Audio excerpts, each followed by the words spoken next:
बेबस माँ और मजबूर बेटे की कहानी, एक ऐसी कहानी जो आपको रोने पर मजबूर कर देगी।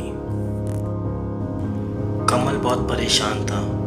उसे समझ में नहीं आ रहा था कि वो इस परिस्थिति से कैसे निपटे। वह अपनी माँ को बहुत चाहता था, फिर भी उसकी पत्नी और बच्चे उसकी माँ से दूर भागते थे, क्योंकि उसकी माँ की एक आँख नहीं थी, साथ ही कुबड़ापन भी था।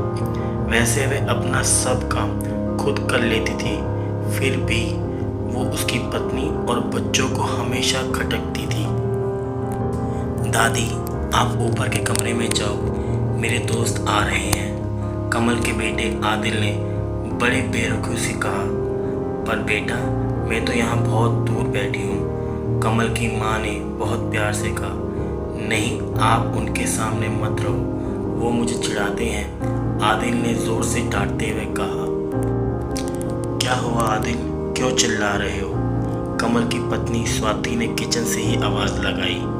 देखो ना माँ, ये दादी यहीं ड्राइंग रूम में बैठी हैं और मेरे दोस्त आ रहे हैं, आदिल ने शिकायत भरे लहजे में कहा। माँ जी, आप ऊपर चली जाओ, क्यों हम लोगों को शर्मिंदा करवाती हो? स्वाति ने बेटे का पक्ष लेते हुए कहा। बेचारी कौशल्या चुपचाप उठकर जीने के सहारे ऊपर जाने लगी। कमर झुकी होने के कारण उन्हें ऊपर चढ़ने में बहुत परेशानी हो रही थी, किंतु वह पूरी ताकत से ऊपर के एक अकेले कोने वाले कमरे में जाकर बैठ गई। कमल बाजू के कमरे से सब सुन रहा था। उसे कष्ट हो रहा था कि उसकी माँ को अपमानित होना पड़ रहा है, पर वो असहाय था।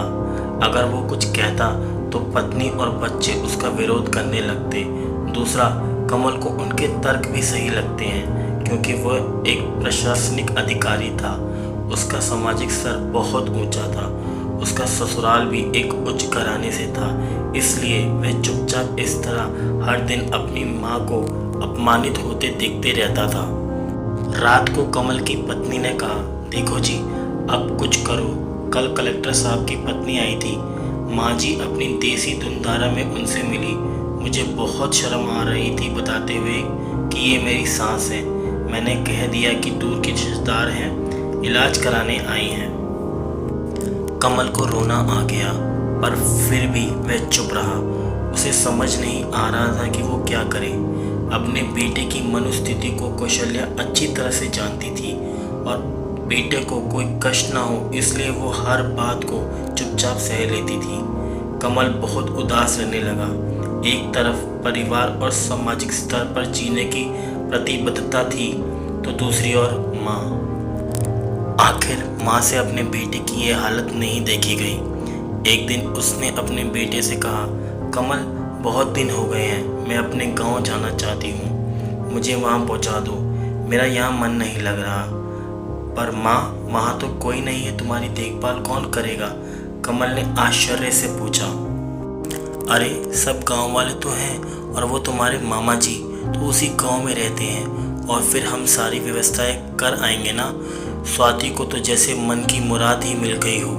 कमल जानता था कि गांव में माँ की देखभाल करने वाला कोई नहीं है, लेकिन अपनी पत्नी की जिद के कारण वह अपनी माँ को गाँव छोड़ने पर विवश हो गया।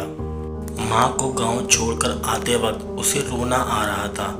अपनी बेबसी पर गुस्सा भी आ रहा था, पर परिवार, पत्नी और समाज ने उसकी इन भावनाओं को दबा दिया और अब वो भी सुकून सा महसूस करने लगा।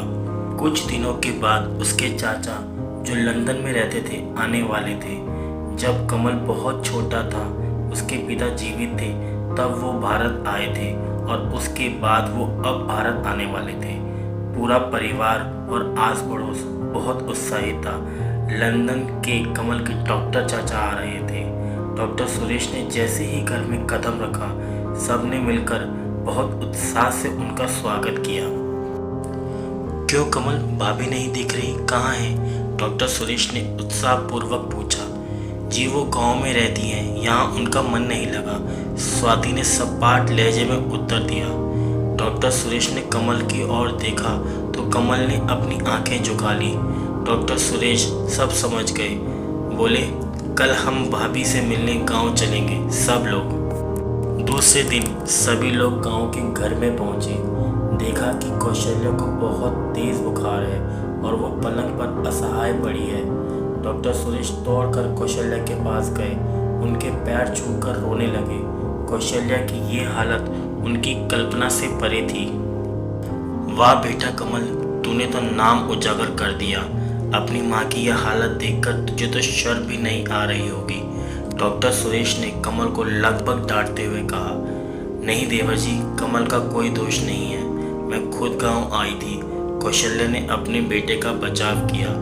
मुझे सब पता चल गया है भाभी, आप चुप रहो। क्यों बहू, तुम्हें अपनी सास की कुरूपता पसंद नहीं है? समाज में तुम्हें नीचा देखना पड़ता है ना? डॉक्टर सुरेश ने स्वाति की ओर व्यंग से देखा। स्वाति निरुत्तर होकर कमल को देखने लगी। आज तुम जिस सामाजिक स्तर पर हो वो इन्हीं के संघर्षों की देन है। और बेटा कमल, तुम्हें शायद मालूम न हो कि बचपन में जब तुम 1 साल के थे तब छत से नीचे गिरने के कारण तुम्हारी एक आंख फूट गई थी और तुम्हारी रीढ़ की हड्डी में भी समस्या थी।